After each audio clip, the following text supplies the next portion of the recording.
Morning folks, how are you guys doing out there today? Hope all's going well for you. So, question for a Thursday morning, how effective a leader are you?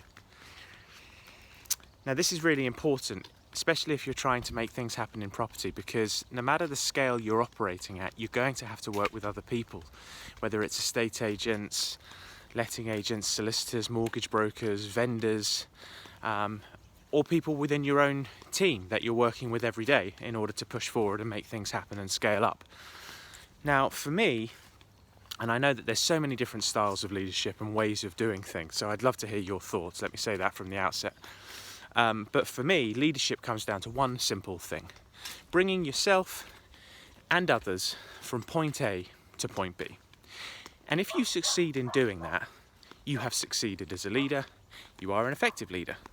So whether you're taking quite a vocal approach to this, you're chasing aggressively all the time, you're giving orders to people, you're barking at people to make things happen, or whether you're kind of quietly sitting on the sidelines and supporting people from a distance and watching it play out and happen, as long as you get from A to B and you hit your goal, you are an effective leader. Now, I guess that's the thing to keep in mind. So, because there's personality that comes into this, right? And you may or may not like someone's style, but if they get the job done, I don't think we can argue that they have succeeded in what they were trying to do, and therefore they are effective at it. So it's a very personal thing, leadership, and I'll give you my view of this. Yours may be entirely different. That's why I want to hear from you.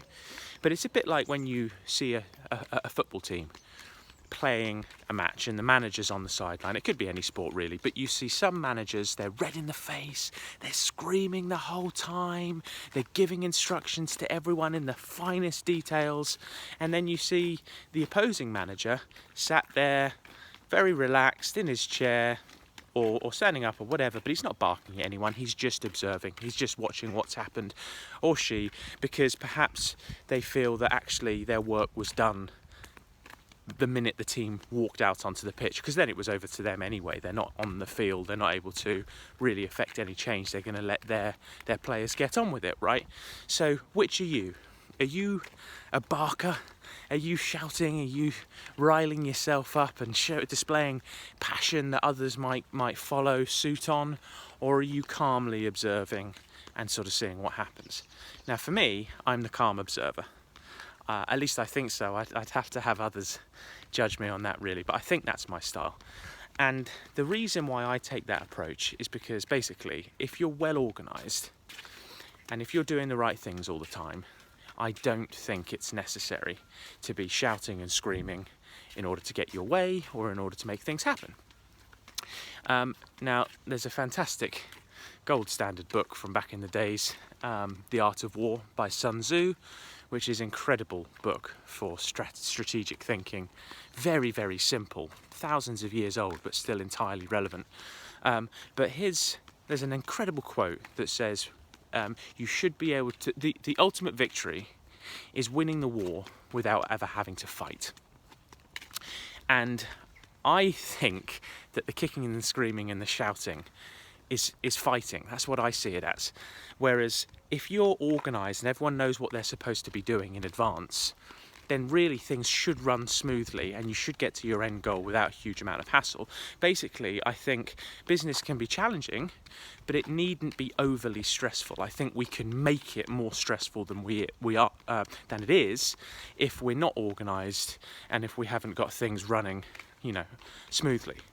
So, yeah, get people together, consider yourself as an equal to everyone else. You're all on the same team, you've got a common goal.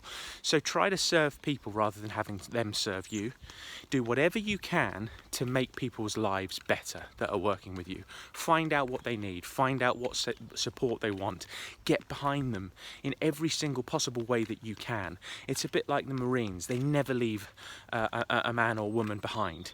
You are in this together. Think about the other person before you think about yourself, because we're reciprocal creatures, and it will create an atmosphere of mutual respect and support. And so actually, when challenges arise, people aren't heading for the exit door, they're working amongst themselves to figure out a way forward. And things will come up all the time. So if you're the leader in the team that everyone looks to for every single instruction on a given day, what happens when you're not there? And this is the amazing thing, is that actually once you've got a supportive environment where people are looking out for each other, they're organically brainstorming solutions to problems when they arise, because they're not waiting on direct leadership from one particular source, they're just figuring it out amongst themselves all the time. Remove yourself from the equation and see what happens, right? Because actually, if you set your culture up that way, the show's going to carry on regardless of what happens, whether you've got a playbook or not. If you've created a spirit of natural problem solving amongst any individuals within a team, and you've empowered people and you've given them confidence, and they know that they're going to have all the support they need at any given moment, they can feel comfortable, they can feel safe to try things. And if they fail, we all fail, we try again, it's no big deal. You know, if you make people feel safe in that way and confident to take the initiative, then over the course of time there's going to be a far lower strain on you, a far better environment, people are going to feel empowered, and it's going to lead to better results, right? So then, what do you do if you have to have awkward conversations? Because this is an inevitable part of leadership too, and I think it's a reason why some people don't delegate, is that they just want to keep all the power for themselves, they don't want to have people let them down, they don't want to have to have awkward conversations with people when it's not going according to plan. And again, I think in the kind of Sun Tzu approach of not having to fight to get to where you want to get to, this is also a bit about organisation and how you set things up. I'm a big believer in retrospectives. So you set goals and you communicate those clearly, everything's transparent the whole time, people know what they're trying to do, the good and the bad, you just share it through. And then once a month maybe, you figure out what's right for you, but you all get together as a team and you get a whiteboard and you get some sticky notes and you write 3 columns on the board: what's going well, what's not going well, and ideas for improvement. And having created an atmosphere and an environment in which people feel safe and supported, where everyone's on a level playing field, no one's going to get left behind, we're all in it together, there's not some kind of crazy authority figure in the group, everyone has authority, everyone can take the lead on any given thing, then people are empowered, right? They feel safe. That's important. So put up the things that aren't going well, put up the things that are, put up the ideas, and naturally bring through and correct things without having to have a really awkward conversation at any given moment in time. Because these things go up on the board publicly with everyone around. That only happens if people feel safe. And it leads to a natural discussion point, right? Direct, honest, fact-driven, not emotionally or personality-led, but fact-led. Are we going to get to our destination? That's all that matters. You know, this isn't about right or wrong. This isn't about one person getting praise and another person not getting praise. It's not about any of that stuff. It roots down to one thing every time. Where are we trying to go? How are we going to get there? And what's screwing us up? What's stopping us from moving forward quicker? Because if we do get there, everyone wins. Incentivize people, give bonuses, spread things around. If someone makes things happen, give them a piece of the action, you know? Because that way everyone's pulling in the same direction, and it's so much more effective than one person trying to drag X number of people along, because you're going to burn out and it's not going to work, and when you're not there, it's all going to fall apart anyway. So yeah, I would say decentralize control. Forget about control entirely. It's massively overrated, having power or control over people. It's a nonsense. It's an archaic thought from the industrial age.